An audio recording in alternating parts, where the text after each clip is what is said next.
Rona. Ma'am Koramjari, Agini Ridhi Singh Kauri, Agi Yung Saraidev District, Assam Dadai. I recently Gargaon College, Haina Sibsagar District, Pasato Zare, Bachelor's English Literature, and Hauji Linguistics Department, Master's Surgery. Hobby Dana is a Sapami, the voice who don't work at the side. Thank you.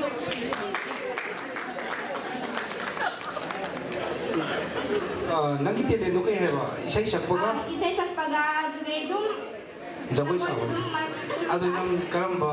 Expert natin. Expert natin, ano nang napamsaba mo, utpiro mo? Isay dum sa. Oh, kayo ganyan. Mitay ro. Yay. Mitay oy dosi yay. Oy dosi yay. Hindi oy gara, Assamese oy gara. Oh, phone.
I make Deepak Singa.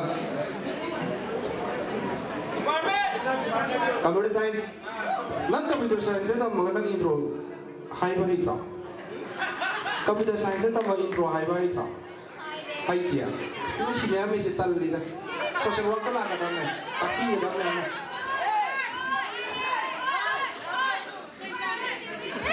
I didn't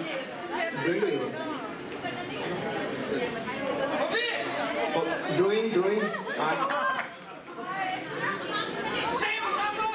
Isay hindi.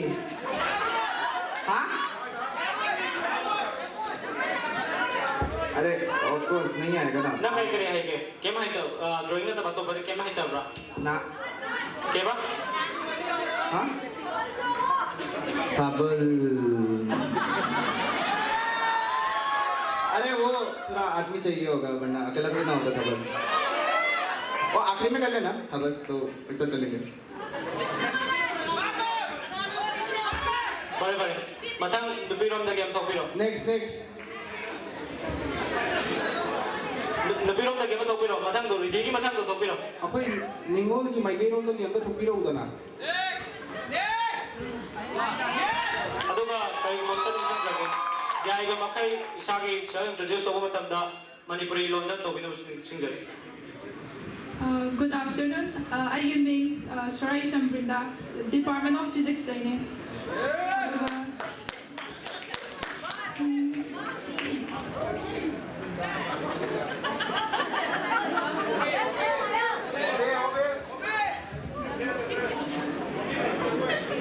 Nangilay from ga nang Muksanga Infowars, Manipuri.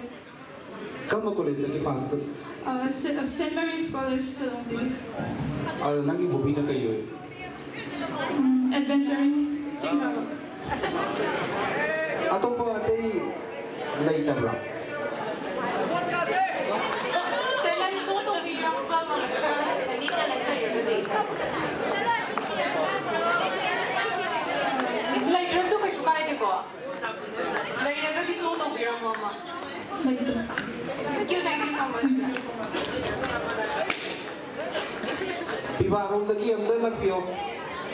Pibarong lagi.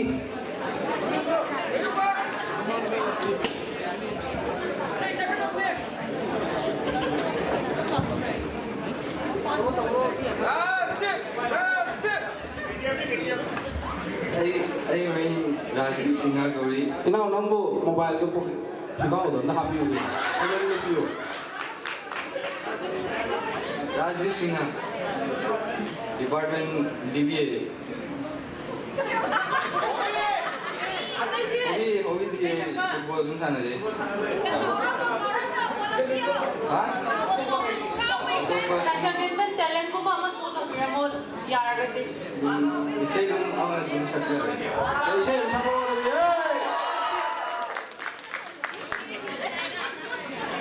Nana, isa nga na nana pang sa football player mo di maming dahay biro.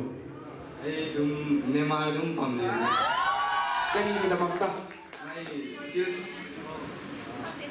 skills kita mantar Oh, pare. Isa yung biro.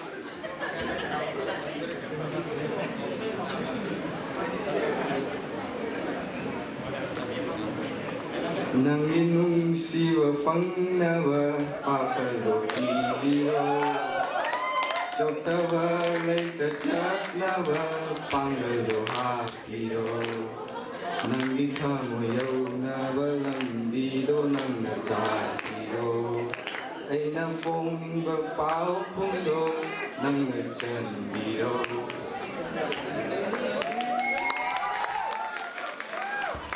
agad sari matang दा नबीरों दा game तो फिरो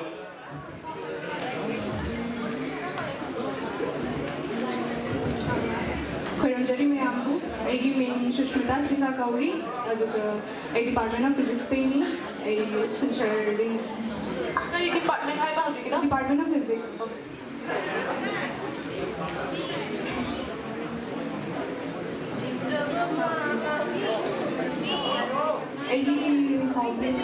ये पर सुनता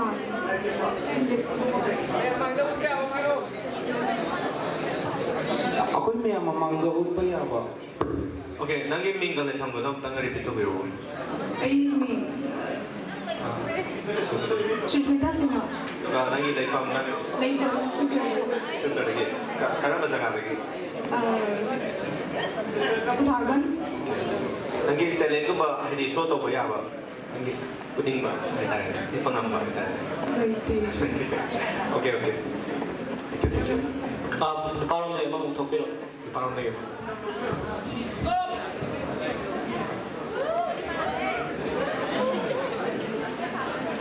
मैं अपना खुरंदरी ए mummy L पार्टो सिंगा ए बुद्धि ई जून दी एनआईडी रसेंजे तो ए पोपदी जारी मोल लिखा है तेलंगाना दी Nagi department na tahabiya mo. A department of business से मुझे बीबीए तमी फर्स्ट ईयर हॉबी दी ए ट्रैवलिंग का फिटनेस एक्टिविटीज का jump on they Kailan naman utpira mo? Push-up siya, push-up siya. हाँ पुशअप की दी पार्टनर हम मठो था यानी दो कंपटीशन हम type No, competition kasi. Self-compete na ro, ano push-up na ro mo. Push-up self-compete na ro, 20 reps daw ni 30 reps daw ni high ro, tuga to ro mo na. It's kind of a like statement, yeah. ay mamaya mo mali जो fitness में involve हुई थी ना Okay, no need ko mo tuga to ro, yeah.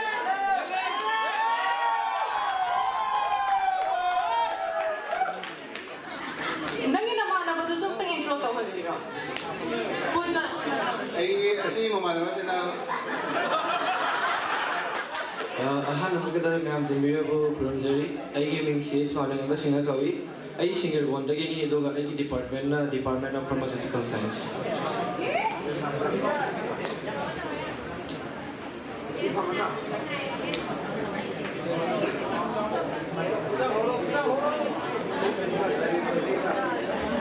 Partho नंग pushup तौनी हायबदो माने मानबदगी machine क्या है न तौदोइनो अदु Matanga हायबिरमो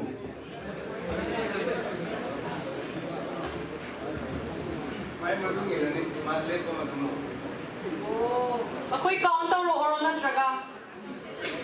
Left trip o counter ro. ए हाउरसे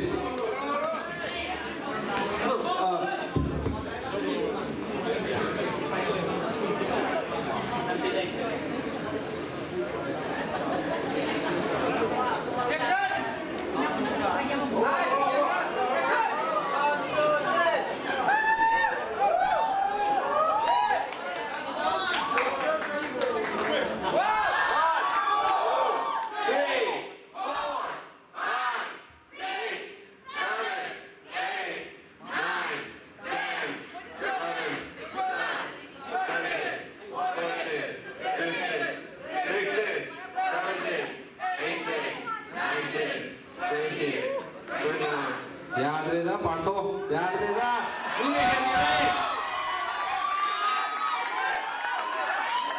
Loisalo. माले यार माले नंगी तेले हम तो माले नंगी माले की तेले Malagi intro ang kataw bira mo. Rome फजना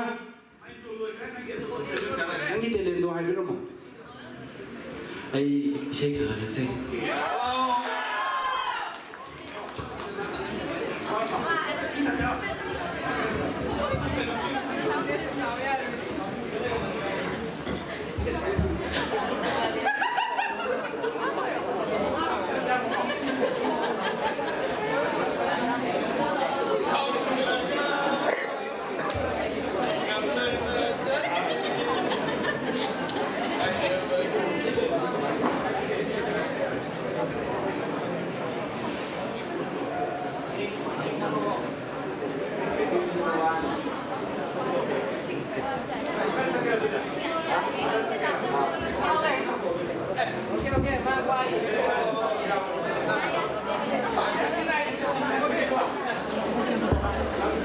Ningol lomdagi am Ningol lomdagi.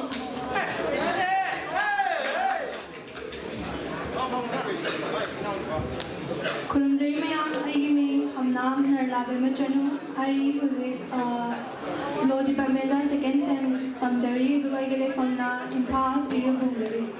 Mingdo ka kaya mo. Kamnam Narlabema Janu. Kamnam.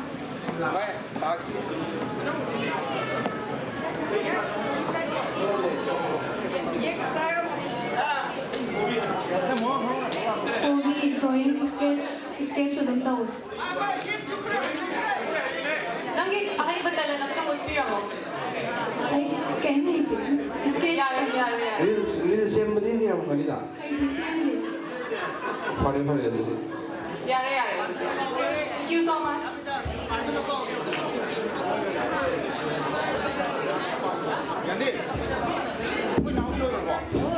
Good evening, I am Khanjari.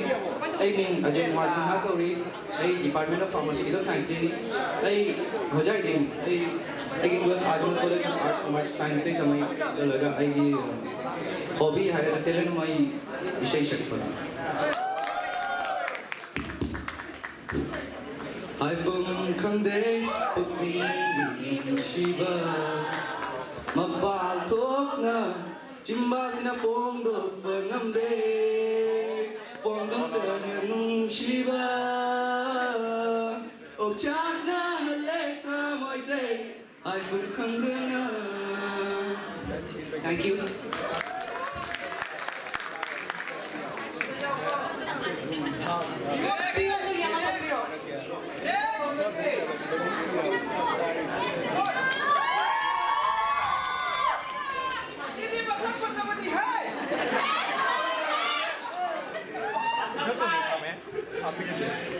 Ay imina usang ina kawi ay palargon day ni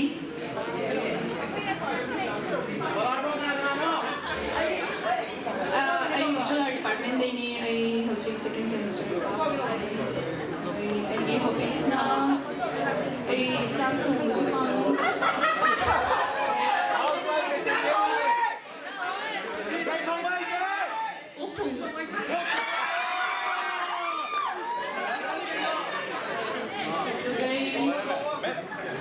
ay animation khara yeng pam jai di bek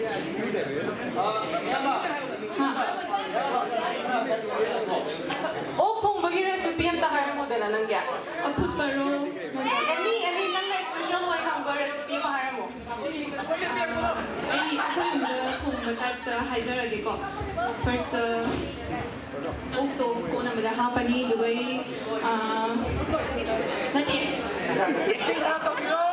Okay. Kaming sabihan magkaidalo, lugay, sabihan ka na tao, lugay, umuro, aniya, umuro tao, lugay. Tilaw tao rin! Tilaw tao eh!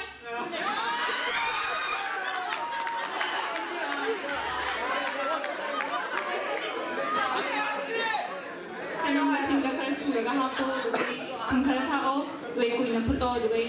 Okay, thank you. Okay, thank you.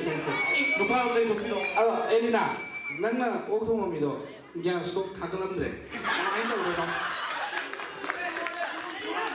Aduh, kamu dari hari ini. Yeah. Thank you so much. Duparam na ganun pero.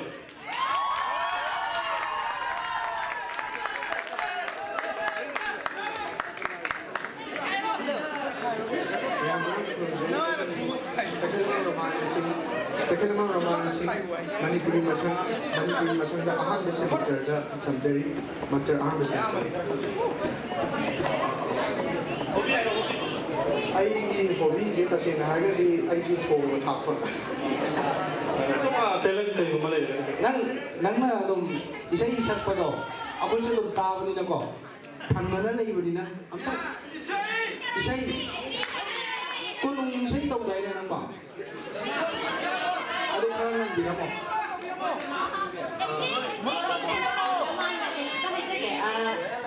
Manipuri hai de to isai su yam na dum sakpe do traditional oi ba hai di mayam adu general yam na dum hujikari matam isai ngata tam ne do kunung isai na traga na monologue ab kumba mo kita ta thambira bira ya kita ai kaya to sai ai Kata kala hai. ai yam te je de sai di ba to ai dialogue ne to je sai ma ti ang saksa ba ni je hai di sai ba na Yang.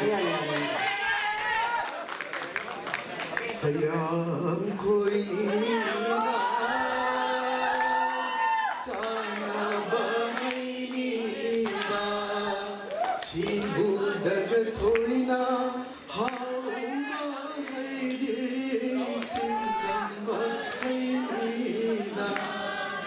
Asigi tune je pagi maitai pangal sing su sai ai di ware na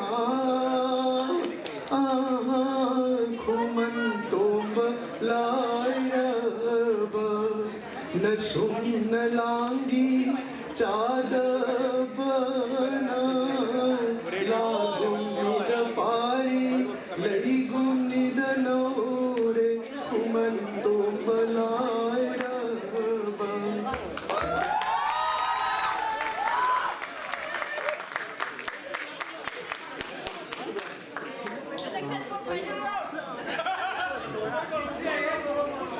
ada ai dialogue ini kita tahu saja.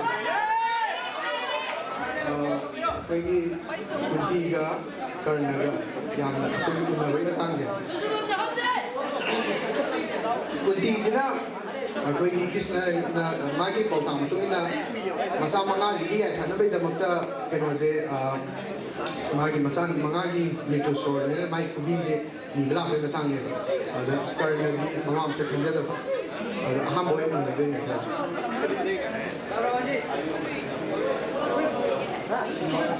Hei kaisok muni mapari pau kumpi nabiyo tulam karnagi thamogi pau kumpi nabiyo nandi momon tamak no e numit khuding hangjaba karnagi thamogi pau kumpi nabiyo ada ini kan masalah ni kunti jalan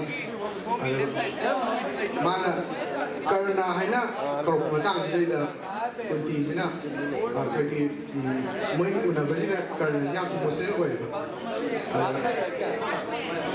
ngaram ai manglan jam ai hinggi mamai oi benda ai buku pi imani hai tu na pirum pirang kum lagi pi amana ai dalam lagi adu bumagi pirung adu hangdo pamdena mamai no pok ona adu macaki karena kita mau lagi pau pirang de aduga nasi inung tinggarak pasidane ima nang nagtola karena kita lepire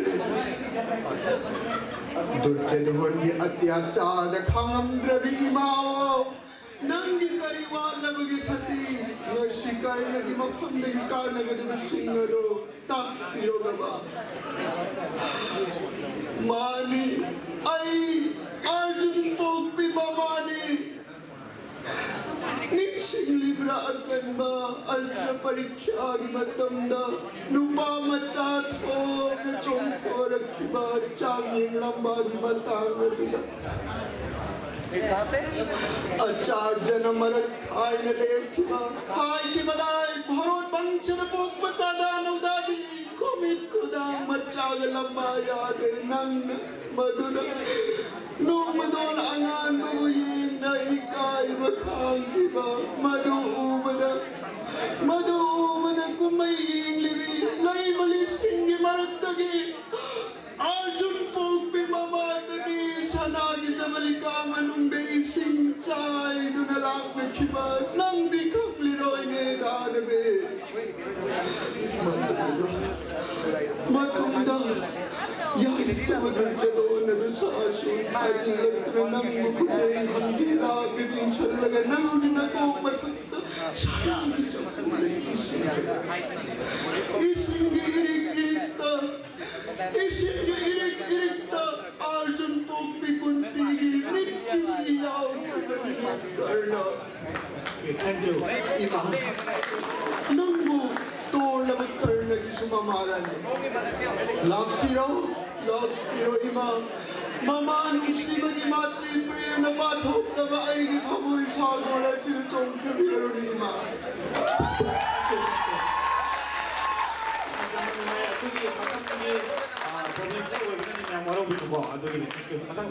ครับ ꯑꯍꯥꯟꯕꯃꯛꯇꯗ ꯇꯤꯟꯅꯔꯤꯕ ꯃꯌꯥꯝꯕꯨ ꯏꯀꯥꯏ ꯈꯨꯝꯅꯕ ꯑꯩꯒꯤ ꯃꯤꯡ ꯅꯟꯗꯦꯁꯣꯔꯤ ꯃꯔꯥꯡꯊꯦꯝ ꯑꯩ ꯊꯥꯡꯒ ꯃꯅꯤꯄꯨꯔꯗꯒꯤ ꯑꯩ ꯍꯧꯖꯤꯛ ꯗꯤꯄꯥꯔꯠꯃꯦꯟ ꯑꯣꯐ ꯐꯥꯔꯃꯥꯁꯤꯎꯇꯤꯀꯦꯜ ꯁꯥꯏꯟꯁ ꯇꯝꯖꯔꯤ ꯍꯣꯕꯤꯁꯦ ꯑꯩ ꯂꯩ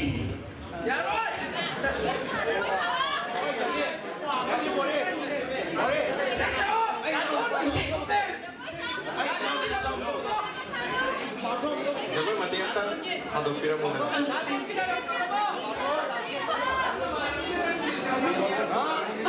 lamde Ante like sumo ko ng baga like ba isa masapira mo na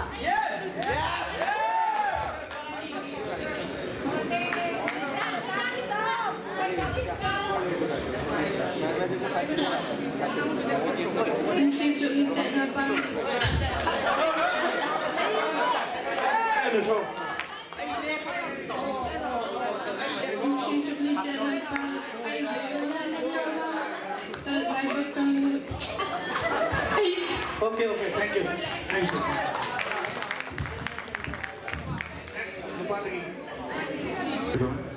ꯅꯨꯡꯁꯤꯔꯕ ꯏꯌꯥꯝꯕ ꯏꯆꯦ ꯑꯃꯁꯨꯡ ꯑꯩꯒꯤ ꯃꯔꯨꯞ ꯃꯄꯥꯡꯁꯤꯡ ꯃꯌꯥꯝꯕꯨ ꯏꯀꯣꯛ ꯃꯥꯟꯅꯅ ꯈꯨꯔꯨꯝꯖꯔꯤ ꯑꯩꯒꯤ ꯃꯤꯡ ꯁꯨꯚꯝ ꯁꯤꯡꯍ ꯑꯩ ꯖꯥꯔꯤꯕꯣꯟꯗꯒꯤꯅꯤ ꯑꯩ ꯍꯥꯏ ꯁ꯭ꯀꯨꯜ ꯖꯦꯟꯒꯤ ꯃꯟꯇ꯭ꯔꯥꯗꯒꯤ ꯇꯧꯖꯔꯤ ꯑꯩꯒꯤ ꯗꯤꯄꯥꯔꯠꯃꯦꯟꯅ ꯏꯗꯨꯀꯦꯁꯟ ꯑꯩ BSc ꯐꯤꯖꯤꯛꯁ ꯑꯣꯅꯔꯁꯇ ꯇꯧꯖꯔꯤ ꯑꯩ ꯍꯣꯕꯤ ꯁꯥꯟꯅꯕ ꯄꯦꯟꯇꯤꯡ ꯑꯃꯁꯨꯡ ꯏꯁꯩꯁꯨ ꯇꯥꯏ ꯏꯁꯩꯗꯤ ꯁꯛꯄꯗꯗꯤ ꯌꯥꯝ ꯍꯩꯇꯦ ꯑꯗꯨꯁꯨ ꯑꯃꯗꯤ ꯁꯛꯀꯅꯤ ꯉꯁꯤ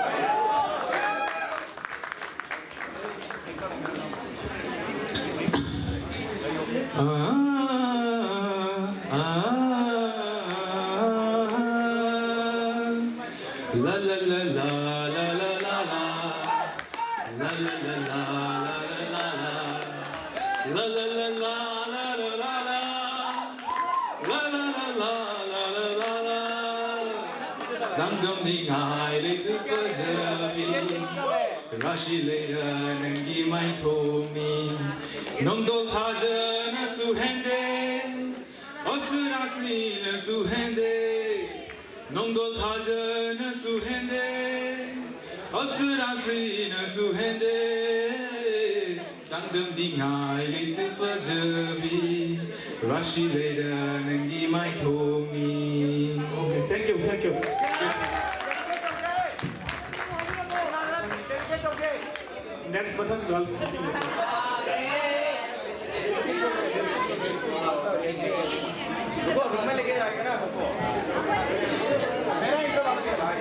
Khoiramzari mayam ai ming de darsana kawi aduga ai no department dai ni nei famna lakipur kumandi jes na St. Mary's Guwahati nei tamai St. Mary's Guwahati hobby di ai ngasai mai bi ko sa to kira ji sa roi nasai sagi ba dos ajal ta tamani ang sabira mo na kau to kare Ada kata kolam muna nani mai bisa jago ito. music party hai ni na thapira Tabiyo Kailan kata nangi mo gulo mo ko. No, that's it.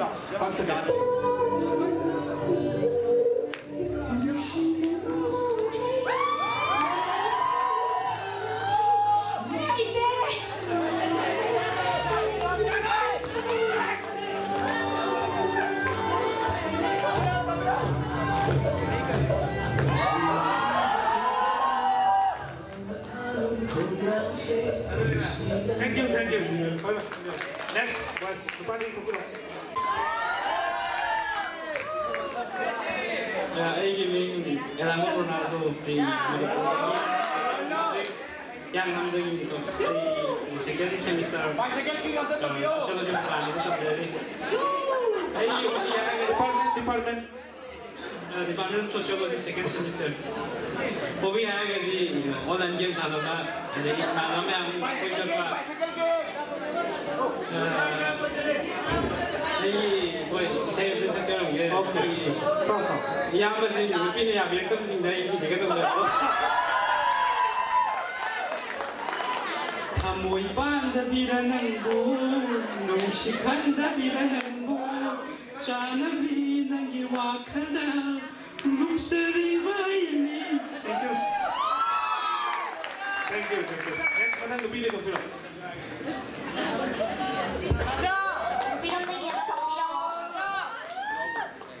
Khoiramzari ma'am, aigi ming Grace Khazanan Bisinga, aigi laifam na Rampur Sector lagi ni, lagi aise Bivang Department lagi ni,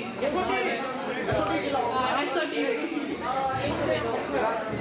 lagi aigi hobby se मतलब aigi coaching तो बके का जाम पांगे अदगी अतई की नहीं जाते Ay gini nonton Mumaitai ay Manipur dagi ne ay College of Arts da. Ni to bhajna khatam na hai Longzon Mumaitai. Long ba bisa. Department Manipuri. Okay, long ba pinok dia hobi. Ay Tumba. Okay, tumba di ko lagi udah extra kali ada jadi hobi ni jalan mo. Hai badi nan na tumba sini puna bagi tumba masina hobi ama oi babti ai ki jada mai khale duga nagi apa ba tu pale na gani ko jago isai mai ni extra na mo da kai to ba ko ya ni ko Isai macam ya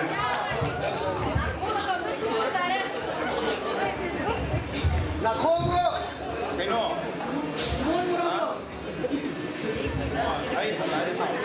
Hada sangmadon ay iyambay Majing lai iturmisa Ay ngam sing da kupang ya Yang gui riba yang gui sa Câu ghi nang bất sinh lên bờ Hanggat pa pang lamba sa Câu ghi nang bất sinh lên bờ Hanggat pa pang lamba sa Tawai thamba kung na namin bumili Dini asik banget sama tuh Hana kira Mari masih kalang mulai senang nyawa Thank you. thank you Urang dari maya aku ini ni yes secara singa kawe jadi pon ko di pada gini ai visual arts department da tangjari ai hobi hire dan okay dan tu hindi so प्रवासी जो लइए तो मितो money मितो money लगे ना Manipuri का खास तो इसे लो hindi ko na yan Ay hagi ming age malaman mamiti ko ri ay sa computer science department ni computer science dubai ni ay sa telegram mo lang dai hay na ay telegram ni ay kano ay basketball yang chanai dubai ni ay magal supa ay yang tawi adubu siya lakpan nga yung isang saksarin. Lucy na halure, mapagdara na halure, maming sukhang dine, mabuhay na kalure. Ito ba isa o ito manam na sakto yun na? Ito ba siya o saksaran niya?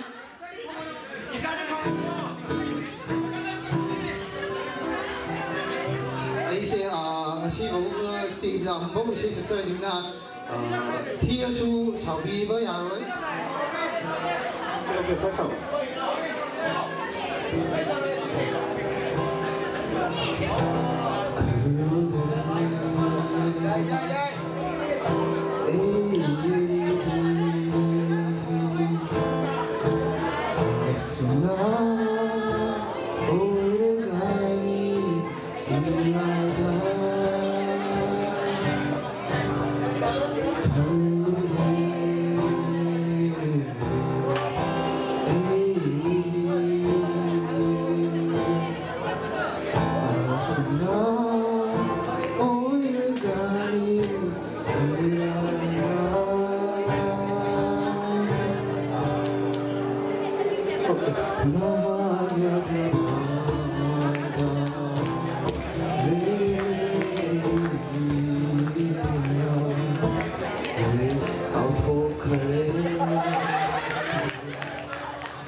KV Kumariam pass out ni BBA department ni adu boy gi yum na udhar band ai talent na cooking dum yam pami adu jangan begitu lei jadi thank you Thank you.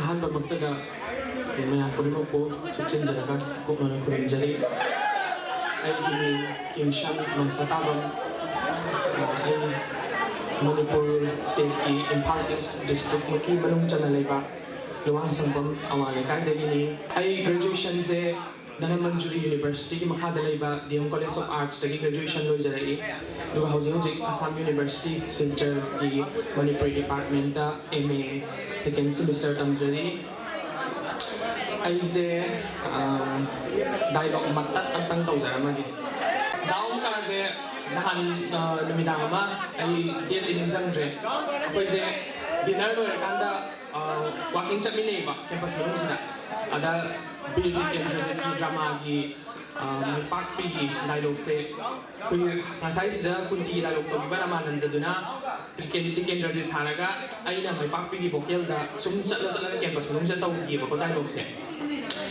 ꯑꯗꯨ down ꯀꯥꯔꯅ ꯇꯧꯕ ꯌꯥꯔꯣꯏꯅ ꯍꯧꯖꯤꯛꯁꯨ ꯍꯥꯏꯔꯦ ꯑꯗꯣ ꯑꯩꯁꯦ ꯃꯩꯄꯥꯛꯄꯤ ꯁꯥꯔꯛꯑꯒꯦ ꯃꯩꯄꯥꯛꯄꯤꯁꯦ ꯅꯨꯄꯤꯒꯤ ꯀꯦꯔꯦꯛꯇꯔꯅꯤꯅ ꯑꯗꯨꯝ ꯃꯩꯄꯥꯛꯄꯤꯁꯦ ꯑꯗꯨꯝ ꯁꯥꯔꯦ ꯕꯤꯔ ꯇꯤꯀꯦꯟꯗ꯭ꯔꯖꯤꯠꯁꯦ ꯀꯦꯅꯦꯟꯗ꯭ꯔ ꯁꯨꯕꯤꯗꯥꯔꯁꯤꯅ ꯐꯥꯕ ꯂꯥꯛꯑꯕ ꯑꯗꯨꯒ ꯁꯨꯕꯤꯗꯥꯔꯁꯤꯒꯤ ꯃꯅꯤꯡꯗ ꯃꯩꯄꯥꯛꯄꯤꯅ ꯑꯩꯈꯣꯏꯒꯤ ꯀꯦꯅꯦꯟꯗ꯭ꯔ ꯁꯨꯕꯤꯗꯥꯔꯁꯦ ꯈꯥꯝꯕꯒꯤ ꯑꯗꯨꯒ ꯇꯤꯀꯦꯟꯗ꯭ꯔꯖꯤꯠ ꯐꯥꯈ꯭ꯔ ꯃꯇꯨꯡꯗ ꯀꯪꯂꯥꯁꯦ ꯃꯩꯄꯥꯛꯄꯤꯅ ꯉꯥꯛꯊꯣꯛꯄꯒꯤ ꯃꯇꯥꯡꯁꯦ ꯁꯤ ꯑꯣꯏꯅ ꯇꯧꯖꯔꯛꯑꯒꯦ ꯗꯥꯏꯂꯣꯛꯁꯦ ꯑꯩꯁꯨ ꯐꯥꯗꯦ ꯑꯗꯣ ꯑꯩꯒꯤ ꯉꯥꯏꯍꯥꯛ ꯉꯥꯏꯍꯥꯛꯀꯤ ꯊꯣꯛꯂꯛꯄꯗꯨꯅꯤ ꯑꯩꯅ ꯇꯧꯖꯗꯣꯏꯁꯦ ꯁꯣꯏꯈꯤꯕ ꯌꯥꯎꯔꯒꯁꯨ ꯉꯥꯛꯄꯤꯌꯨ ꯃꯩꯄꯥꯛꯄꯤ ꯆꯪꯉꯛꯑꯦ ꯀꯥ ꯃꯅꯨꯡꯗ ꯀꯦꯅꯦꯟꯗ꯭ꯔ ꯁꯨꯕꯤꯗꯥꯔꯅ ꯇꯤꯀꯦꯟꯗ꯭ꯔꯖꯤꯠꯇ ꯅꯣꯡꯃꯩ ꯅꯝꯃꯝꯃꯤ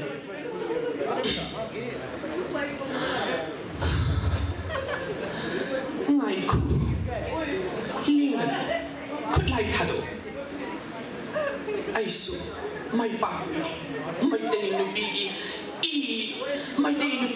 ꯏꯗ ꯊꯧꯅꯥ ꯂꯤꯡꯖꯦꯜ ꯑꯐꯕ ꯍꯧꯖꯤꯛꯁꯨ ꯍꯟꯗ꯭ꯔꯤ ꯑꯩꯒꯤ ꯋꯥꯔꯧꯕꯤꯅꯨ ꯁꯅꯥꯃꯤꯡ ꯁꯣꯟꯖꯔ ꯆꯤꯟꯗꯒꯤ ꯕꯤꯔ ꯇꯤꯀꯦꯟꯗ꯭ꯔꯖꯤꯠ ꯑꯊꯧꯕ ꯅꯪꯅ ꯀꯪꯂꯥꯁꯦ ꯊꯥꯗꯣꯛꯇꯨꯅ ꯆꯠꯈ꯭ꯔꯕꯁꯨ ꯃꯩꯄꯥꯛꯄꯤꯒꯤ ꯍꯛꯆꯥꯡꯗ ꯃꯩꯇꯩ ꯅꯨꯄꯤꯒꯤ ꯊꯧꯅꯥ ꯂꯤꯡꯖꯦꯜꯒꯤ ꯃꯔꯥꯡ ꯀꯥꯏꯅ ꯆꯦꯜꯂꯤ ꯑꯩꯅ ꯀꯪꯂꯥꯁꯤꯕꯨ ꯉꯥꯛ ꯁꯦꯟꯕ ꯉꯝꯕ ꯊꯧꯅꯥ ꯄꯤꯔꯕꯤꯔꯃꯨ ꯅꯅꯥꯏ ꯃꯩꯄꯥꯛꯄꯤꯗ ꯍꯦ ꯒꯣꯕꯤꯟꯗ ꯅꯅꯥꯏꯅ ꯀꯪꯂꯥꯁꯤꯕꯨ ꯉꯥꯛꯄ ꯉꯝꯕ ꯑꯣꯏꯍꯟꯕꯤꯌꯨ ꯊꯦꯡꯛ ꯌꯨ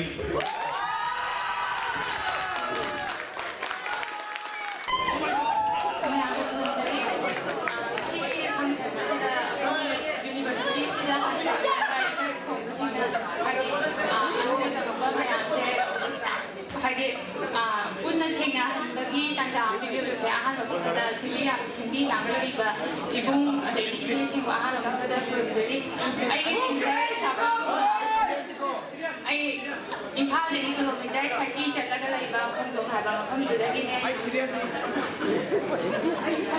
करी यौबिनोदि खंगरेको अदो मिंग गले मिंग ना हाबियो आइगे मिंग Sabam Kumar department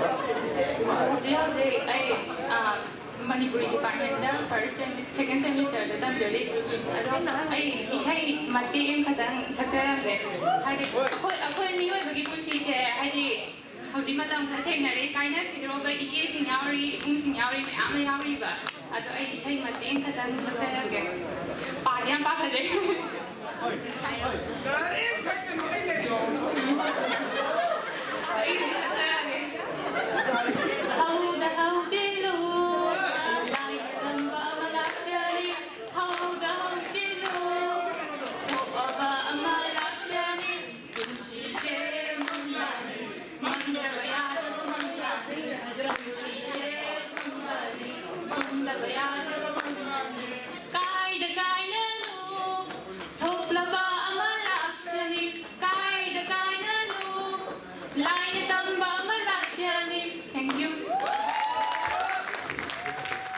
Next group up.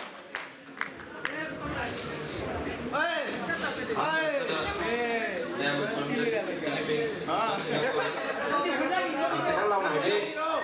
Bivok department dagini. Ay Uttam Kumar Singh kawi. Ay Bivok department dagini. Second semester gini. Ay laifam na hojai balwandar kungang dagini.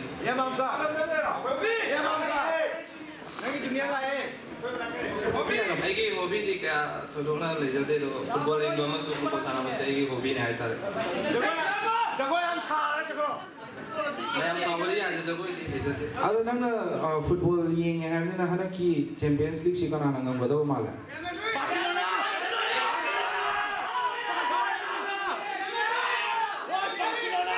Yang sah beri yang tahu Barca fan naman itu.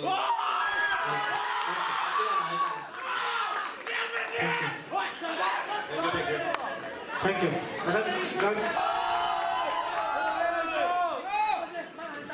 Ahan mamanta mang taling sin bi ba maya mo kong ano kung jari. Ay di ming sago sam tang khon bi janu ay uchwa dagi adu ay graduation de Manipuri University ki makha le ba dem College of Arts da Manipuri honors ta tong jare hauji shu ASSAM University da Manipuri department ta second semester tam jari. aduga ai hobby se yam me makhal khaji loina sen suye bako jagoi di hai jar ta se nei jagoi yam hai te do Saya matau bio. Saya mati matau bio. ai na oina hai jaba ma khat tau bio tau ma ya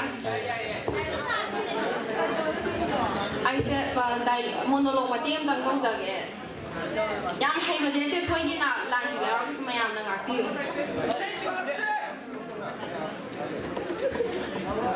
masih bukan lagi bagi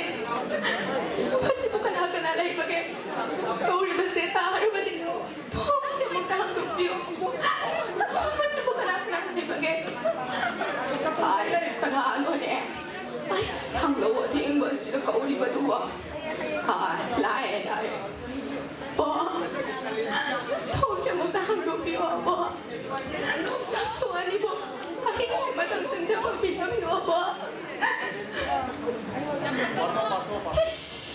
kanino ahina uri ba matawa sidi mimang da uri ba hanga ni miya atraga ay baloge la ba laila ay makun bukan kana ano kanina dagi no nay kabay nga sila mapama sila la di ba no abo naso ali kiki mo yang lam da mas lagi lahi ba lam jani yung pong ko ni chatta na sagi ko chatta ba da nung nay mana kan man ki ba na yung may kay han ka na basulang pinamangay apo ki ba pam sila ay mas matangti jang ka pa pinami umamo bigli ba namda po rin ba pero pa na jari bigam ko na yung laga isi na tumaba ay yung pahase jara ka ba na din tinabi mo ay ako ito kanano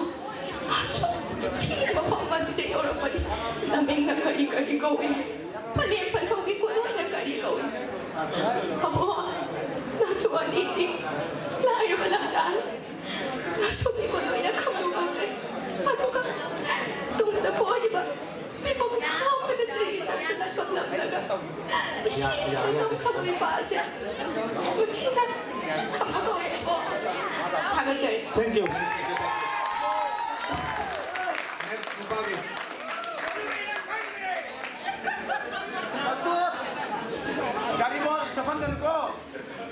Hello mayam, aham magta mayam ko tayam na krumzeri, ay hagi mami kanra singha, ay hag zaribon magi digani, ay hag na hujik like the University Department digani with chemistry honors. Adu ay hagi hobby di mayam le ko, adu hujik entertainment ni hoina isi wadi sagam ge. Ade isi ay dedicate to jani hujik oriba pakang singna nauna hadi moina pamjari bani bisingi na magta. Hello. No fita tauraga wanga bada pagchabani Hai fet luk tharaga ingkat bada fazabani Nang kay no di khang ri ngay wa kan sa gan pa di ya ho kre phong dok ik khali tha moi gi wa si phong dok pang an ri ngay Thank you. Good week, girls. Let's go to the ball. Ahal magdada mayam kuramjari ay iming mutum mangantom bichanu ay ha bontirapur dagini aduga ngasi ichi iyambasina ay nagi sakang maithang na bagi thoran na sumbi duna sakang maithang na bagi tanja pibi bagi damagta nongkai litana thagachari aduga ay ha class 10 na bontirapur high school dagi pass out zarai aduga ICS amadi graduation na janata college dagi pass out zalai aduga hojikna second semester da Manipuri department da tamjari aigi hobby di dugyam laite to ai folk dance kumbatum pamje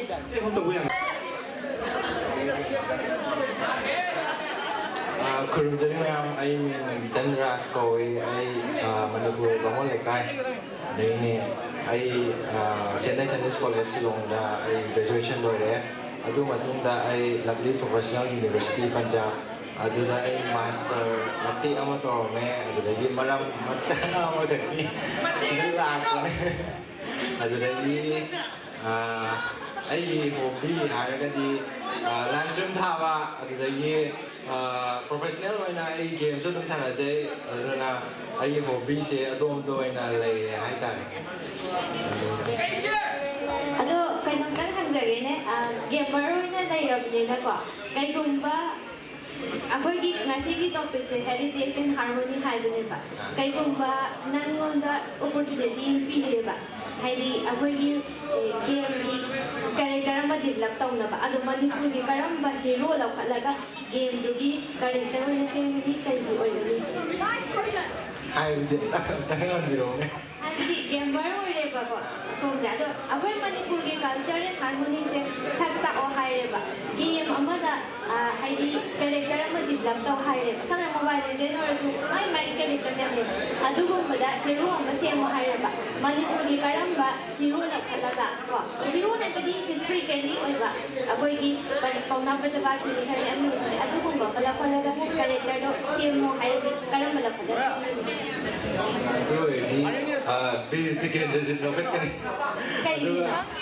loket kan memang si mana haji game mama develop to by si aja yang sang mana Manipur kita mungkin sacrifice to gua mayam tu itu tak kau ina game mama saraga kau ina tu develop to kaya itu ada di mayam nasi hendak kangnya itu Manipur tu si bobi di game develop to ngam kan anta di top 3 itu thogla ga di itu heritage tu apa mayam saraga kan itu saraga di hendak so mayam nasi kangnya ni itu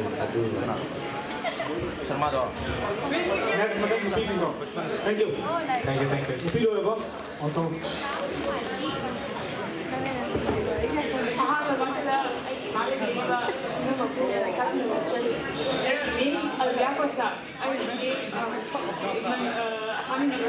Minggu, repeat at the top of Alvia Costa. I was at ASSAM University Manipuri department second sem kajari. Ado I jagoi mate mo ujage aina thaina high school da jagoi sar kiba full di pa kaujare tu aina khakja bani khijaba mate mo ujage bi bin sing aba di waru sing pamja isai jana le ga leni thabi ro kai isai no gopi sing gi thamo hu wasya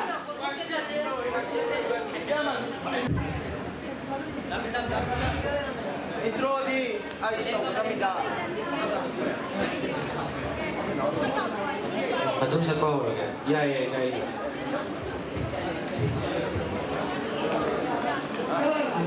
karam nanang se katin na vano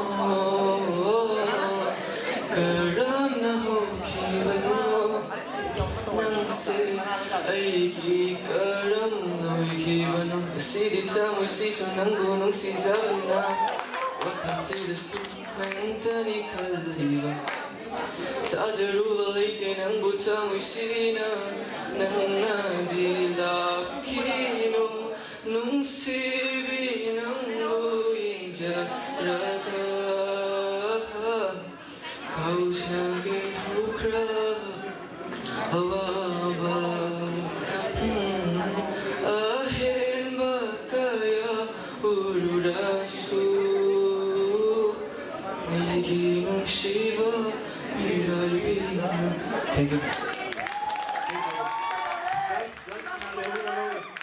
Girls award pasin to pilo.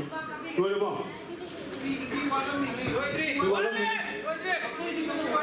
Award pasin to pilo. Okay. Kurumjari ma'am, I give Roshni Devi Kavi, I Department of Business Administration like from the Lakipur. I hobby na I yagpa pamjay. Thank you.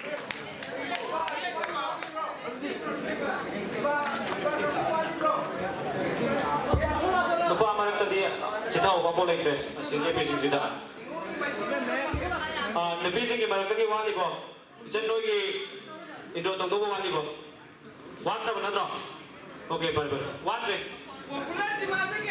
Noi volunteers adai akhoi executive member mayam da penota hygiene moi gi noina khudu pi ga da do pi ro ji akhoi sida ma Sige, thawar masih hek hau bada kina loi ba phau ba live coverage video coverage to pili ba sinau sing pasar dai dagi mai ra khumando se sakta kausin jari Samutaga hanan ning singjage pasar dai gi mai ra khuman yamago se sakta kausin jari musugi mai kai dagi sam laba khudol parama khak tapina basu khangun jari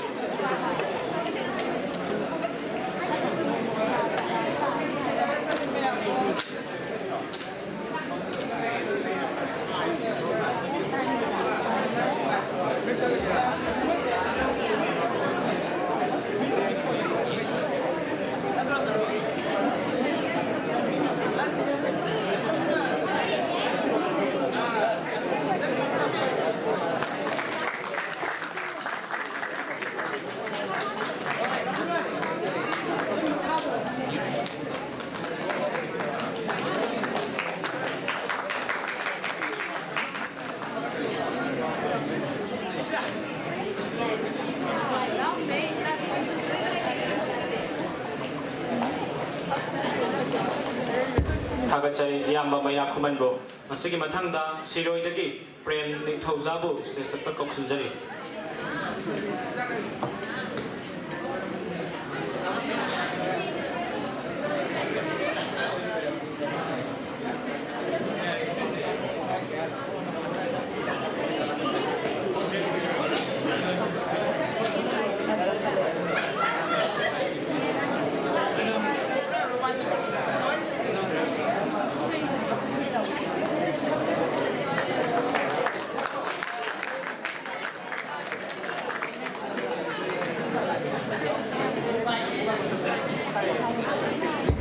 Tagachay yamba bo masigi matangda concert live dagi Rajit koksunjari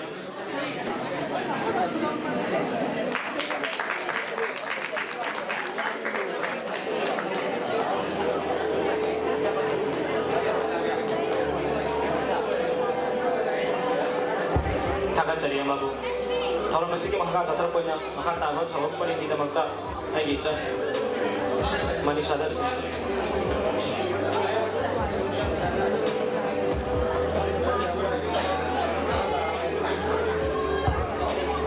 It's time for the most awaited moment, the prize distribution ceremony of our photography contest. We are honored to have with us Mr. Nikin Konsam, an esteemed alumni of Mass Communication Department, who will be gracing this ceremony and presenting the awards to our talented winners. I'd like to invite Mr. Nikin Konsam on the stage.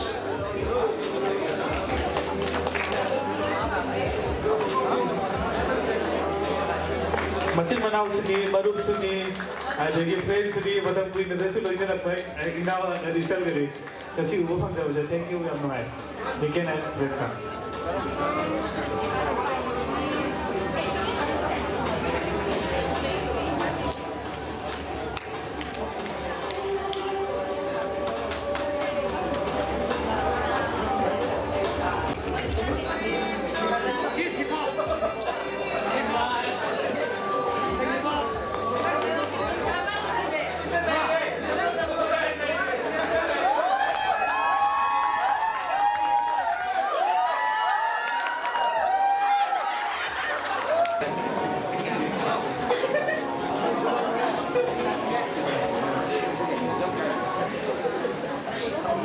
Manipuri da hai rasu hai ko.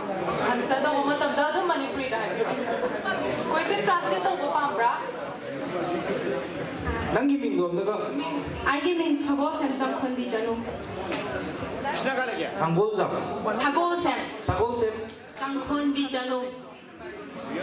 Nang question dom daga lau thok piro. Mayam mamang da. I give pun adu Manipur hai ra. I give pun season movie moiram tarati maming se kai title se kai thon da gi.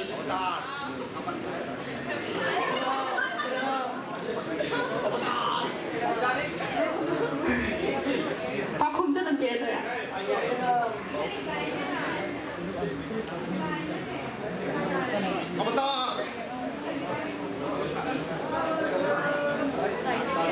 Nong lagda pirang ko. Manam di. Manam ga haibira mo ga. Maram se punsi ha ba se awa ba ha adum loina ra ga chate nungai dana ta lai ke ha ba se ya de adu bu kari gum ga anda akoina ikhau lang ba matam da nong lik ha ba se na khoi ikhau lang se ko han de adu ga akoina wai ba mai chak to nong lik shi gi mar ta lep ta ga di awa ba mai chak to khang ga lep ta di nong lik shi na khoi pirang je khum jan la ga khoi je khang ma ba gi thauna ma pi ba do adu ne na hai ni nong lak ta pirang ba. Thank you. Welcome. Nuparom lagi. Tibarom lagi ama lakio. Ye tang marom lagi malengan ba. Siya is malengan ba bifro. Malay, cepat mana bro? Yang Malay ni. Question number 11. Ahan bada English sa na pabiro. Aduga nang na gyan ta da bata gadi akoy na may di ron da mo hay pirake. What is the most beautiful risk you have ever taken and why? From my brother. Manipuri dum hai ka.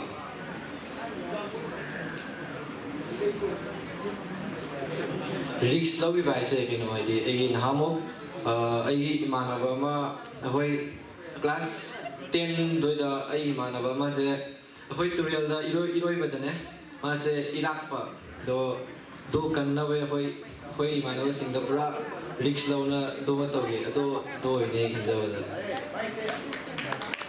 Ano ba to pwede nang i-live ka nang nag-iba ba? Ado na ta ba to pa live ta nang napang nag-iba next na wala. Like ito to pala iba. Romasi sire.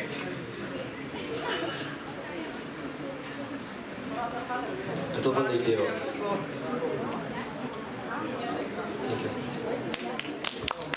Maliban ba? Kanyang ang dawin ke. Question kita hangge ko. Risk to haibadi mayam haibadi yam na mi kuni magi life da do mo do thingna ba natte ba. Ado som na thingna do na mi do su kan ba haibado.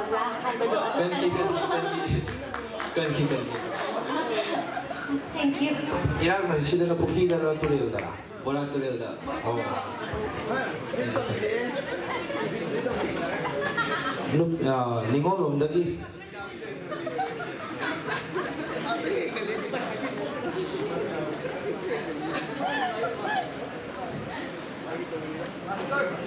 Thank you for the question. Question number 19. 19.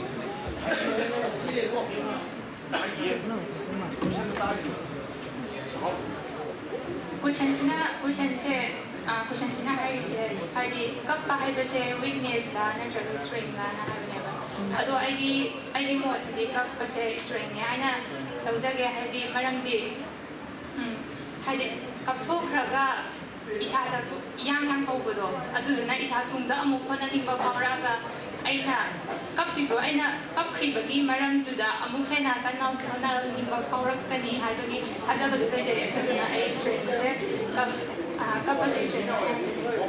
Kana kung mamla nang mga pang da ba ni na haya din kapali kamay to. Pang da na tum hai din hai da sa hai mi na hai to patang ta ba ya de ba ai di tau ko to ba ai di andam do phang na ba dum na ja ba ne ba mi na hai bu di ai kai su ta ro ya na je ni thank you Ningam da ba? Uma haiba. Uma.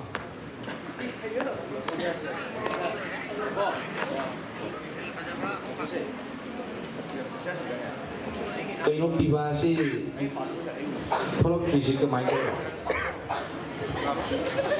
Ay, intro ka niya lang. Hindi ako nabasa. Ay, Parto ka. Four. Yeah. If your life had a theme song, what would it be?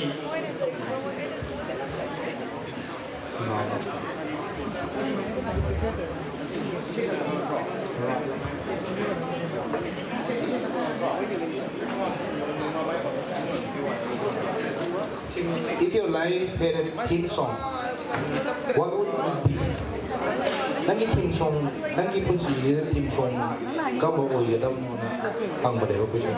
Atau kaya kita makan oi itu nang kan dori ba isai theme song. Paming duga kaya daw bagi kan lino wado hai biro.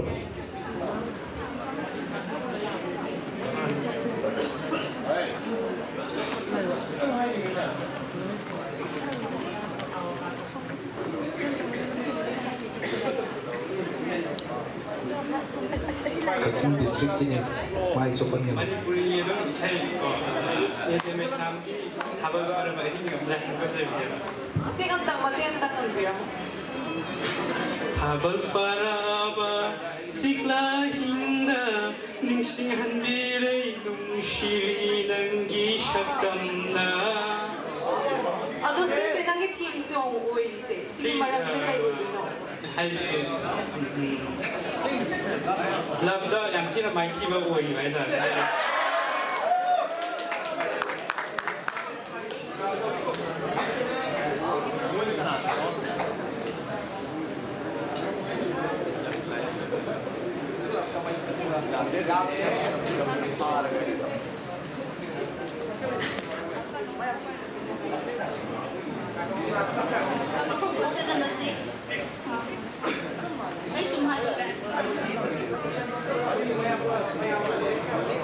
If you wake up as the opposite gender for a day, what is the first thing you will do?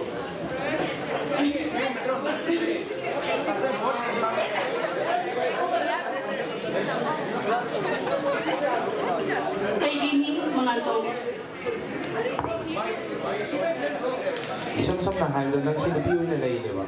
Lupawi na, nang na, hay nung alaga, lupawi na way ng bata, agadi. Ako walang pumatanda, nang ahang gada kaliyo na, tawgan ni Harry ni Bahan. Karigumba, ayun na, hawalag pa da, dumay na, opposite gender, o yung mataradi. Nuba mo, Uiraga, ahan bada, kari tabag tauba yay, kari nupa mana taubang tukpa, tabag sa dima ay tau na bahon na nito, ating badi ahan bada di, dum angang pa kakti pang di, si Hada Loja. Program और कुछ नहीं है सीधा लाट मारेगा ऐसा बोल रहे हैं और कर दीजिए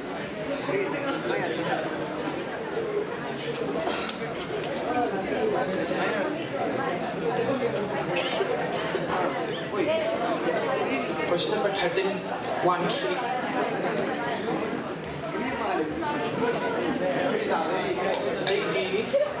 Speaking with a personal failure,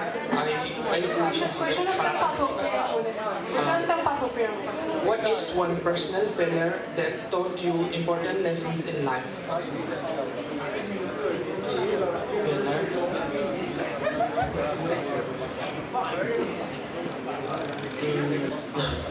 Ay na class, ay kamo matanda, kung sige, ahaan mo na, may subject na fail uwi ba ito? Makakawala ka. Ado ito na important lesson na bali tapi ito matang exam kasi ito fail uwi. Thank you.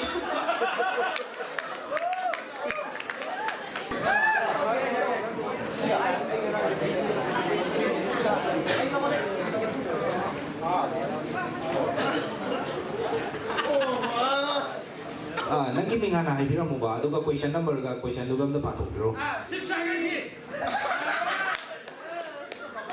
Sip saga ginati eh. कहाँ की note they Ay, Nang district to dahil mo sip sagar ay Sarai Dew. Sarai dio ano ni? Sarai Dew khang dai sip sagar dum khang jan lo.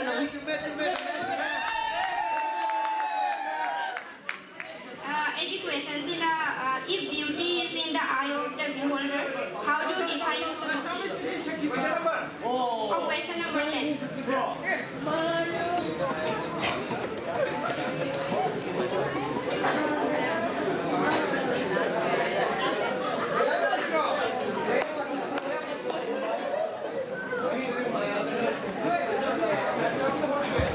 May tayo na hierarchy. Beauty se ko ayeng ba mi da phajaba se lai hai nang su nang gi mit lai ri ne tu na nang na phajai hai ba loi lai rang ni ko mi ma ma se phajai ma se thi hai ba nang na phajai hai na phajba mi do adu da ka se me true beauty aseng ba beauty se kai no ba nang gi own thinking da Beauty hai se hai di mi gi face se beauty na te ko mi gi aseng ba da beauty hai ga mi gi positivity se is a beauty hai ta mi gi hai di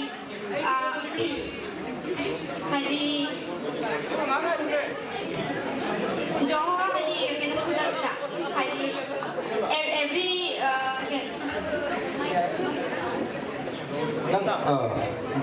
Ako yung may tiro na hay mga sa English na hay kasi may piro kaya hay ko dito. Ado Assamese mo hay mo ba? Royal Dada. Royal Dada. Assamese tagi ba?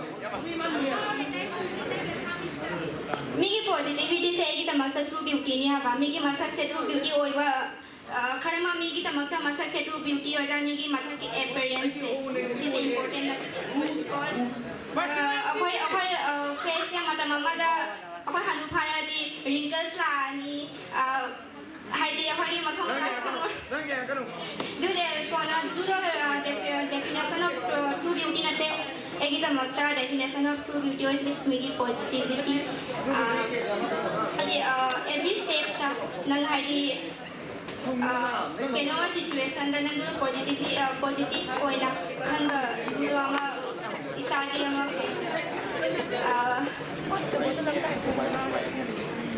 line ni thoda pa hai ta because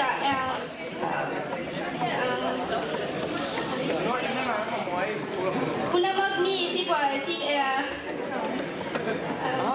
se purchase to de hai na khal thank you Assamese ta hai de yes Mojoni হসা অর্থ যদি সুন্দৰতাৰ definition দিবলৈ যাওঁ সুন্দৰতা বুলি ক'লে যোনটো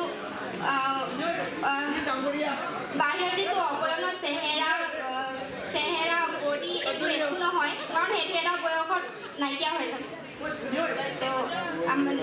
সেই পজিটিভিটিটোৱে matter কৰে হয় নেকি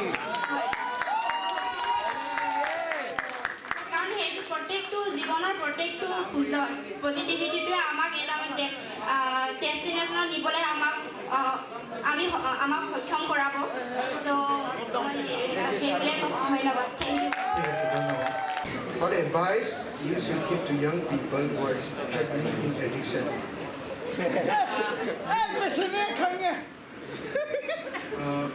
Today I just say kano addiction na siya pwede man bahay siya habang kung yung addiction lang hatta ba habang kung yung addiction lang meron nga apaw habang kung yung addiction man ba din naman din ada silagi ako'y na aware na ako'y thado ko tagkan ako'y life balance ko life siya kasi na naman kadang kam gacha ge nitray pani soli diba Mahabharat ki naam ji de sakar view isang biji karat hai ki si arjun kana hai subhadra ki garbhagru de lenge da pagi sakar view isang base masigi niyom se magi masa abhimanyu sina tahowe adar mana sakar view se ek jino kam sakar view sang sakar view sang ma madung da kamai to thol ka de mai ma khan de adana ki tare poisal ga ma ati hai ba halam da ki mi ko asida angang oi ba chahi dra dire ka ngai ba abhimanyu sina karna laiba maike asomda kogi mahaktibe ba isingi ko mo ko mai ba bisno mahundo mana ure ba mai aroi ba matam da ising do thake hai ang ingi tawuda pithok ba ke hina ba laiba karna ising pithake ne nondro matam je nakan de le budur je dhone ka hai ga de khan le ba ising pithade nongal lokal ke ba mikum to dai da man hanga yok chen jar ba dan bi hai ba ka thok ba dharma do oi na mak ko de to adana maram moidana konda magi dolai chaka pithina phajali magi mitu chi loina na aikoina dharma haiba posak koina khambatai dharma haidi posak amada natraga miyo amada natraga kayuma jivam da chi chiengel gun ne maitai dharma gaura dharma kristan dharma haidi mapan thomi ko ne nong de yawi ba dharma de ne chini dharma ja thong ba ne sidang nga liba mai balap si dharma je manga di ne ma je manga yaw da ta di dharma le balap ko ne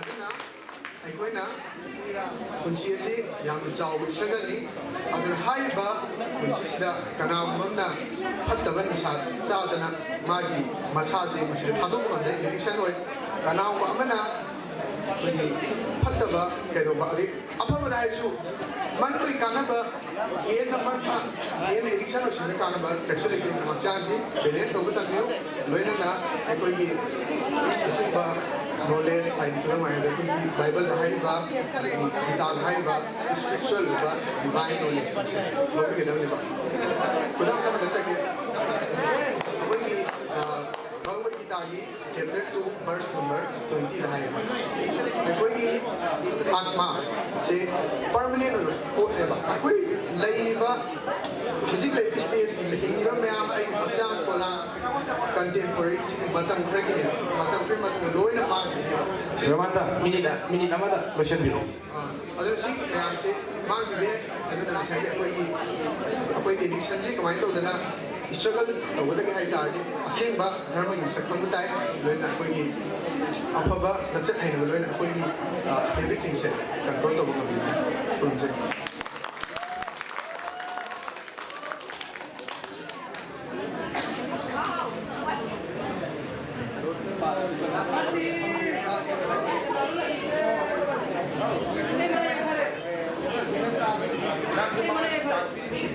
Dear students, question number 16. What do you want to be in the next 10 years? Explain.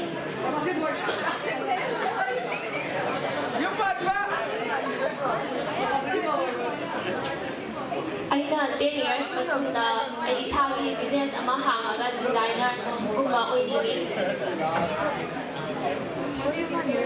Yes. Makati.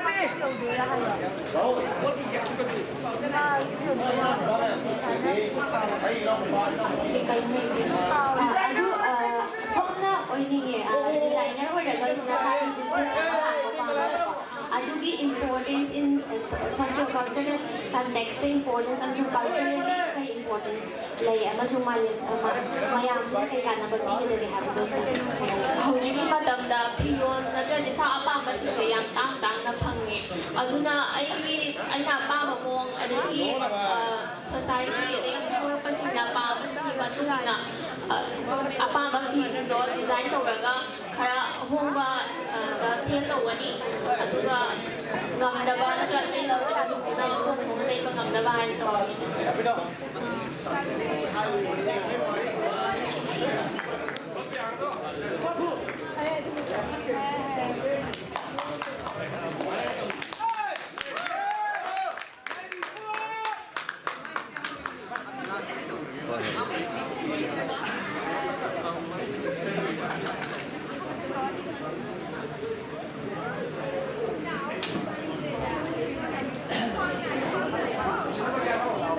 Question number 20.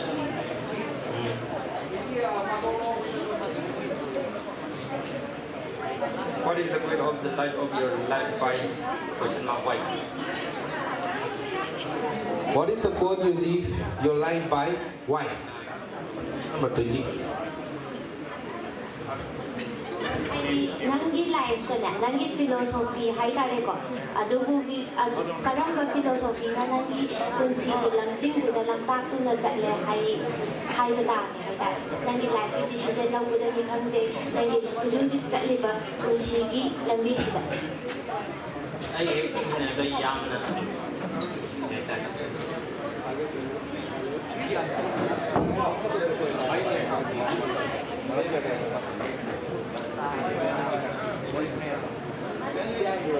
Next.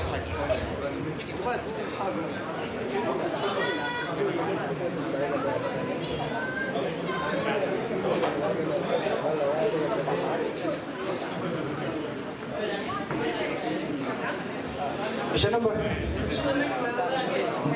Mic mana central. What role do young people play in making the world a better place?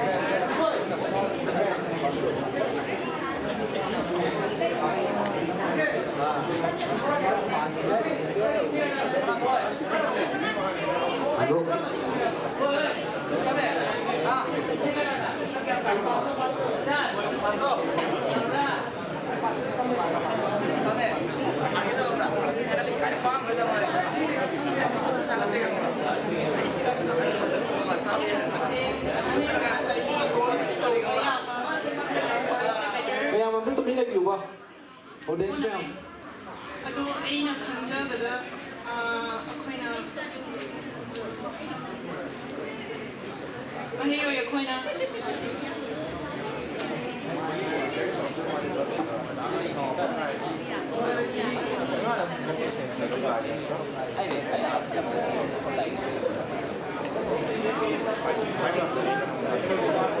okay pinakajabada ako'y ako'y tradition natraga culture dum chatnabi oina dum mang ganabay ko na bado natraga even ako'y words safe daw na bay ko na ba ako'y yung important role daw isiga like starting from our home everything like you want to do and like you want to change something. I think that we are very important for this. Kaya you know, ako'y na-isa sa change sa orata ragadi ako'y sa words to change sa unang gani aphabang mong naghalaga positive way naghalaga like example ay na hojik world change sa tawge hai na khalagadi ay se hojik tawtoy ba thabak se like ay gi ngamjaba ay han isa se phan bangam gani matlab I mean isa se like improve tawni dugai ay ningon da su ta kani that moi kai taw ngamba so yeah thank you Noi singa si Miss Fraser in Paris na khala se nahak na sana deserve to win at khan nang deserve to win higher than na munda kari qualities atopa na yaw taba na munda na ibigin na magta ay sa like kasi deserve to win at khan kari qualities so hay yo diba na sana deserve to win at khan kari hay nang si level sigaw ra pa neba adu kita expect to atopa dagi nang uniform iba qualities sa dagi nang deserve ko bra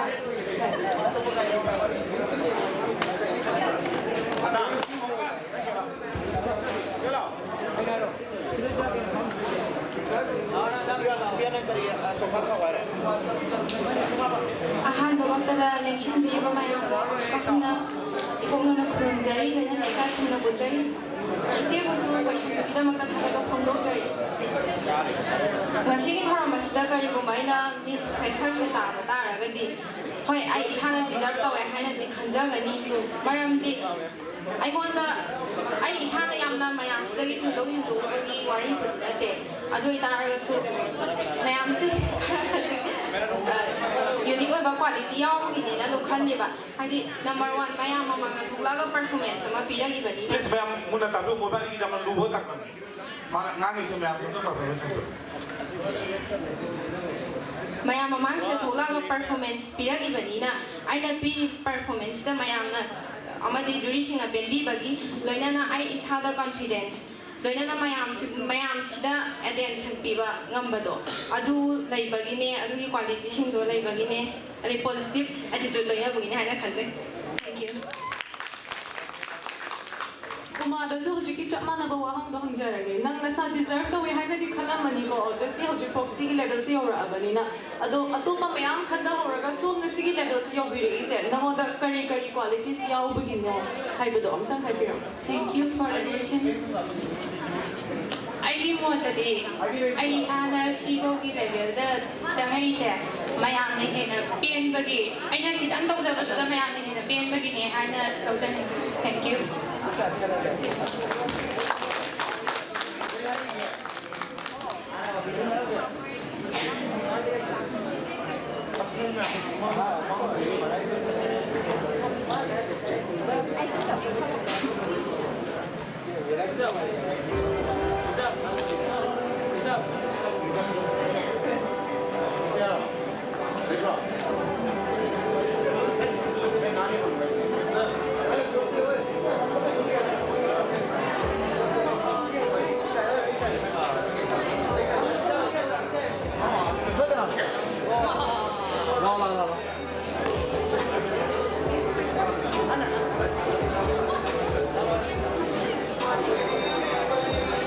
Nobody can do that. Okay.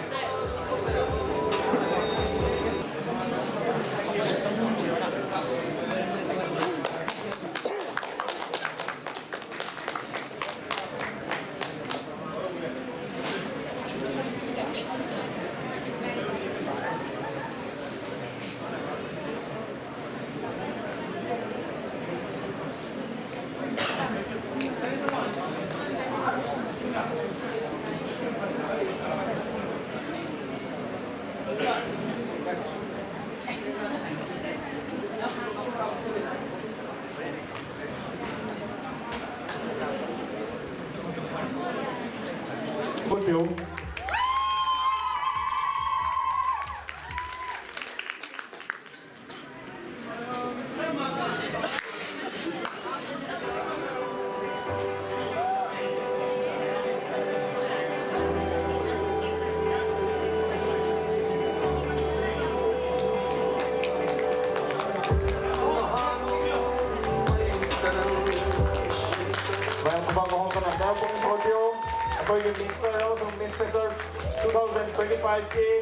All Assam University Manipuri Student Union na Sinlang na Silva 14 Manipuri Get Together Cultural Fest 2025 ki Miss Pera masuk Miss Pacers Maya Mangda Lazare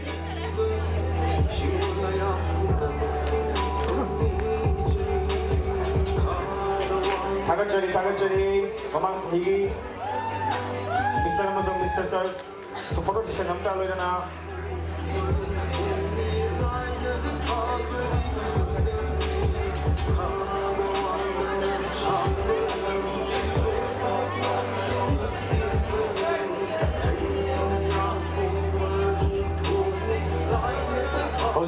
Mr. Ramasong Miss Pacers 14 Manipuri Get Together Cultural Fest 2025 ki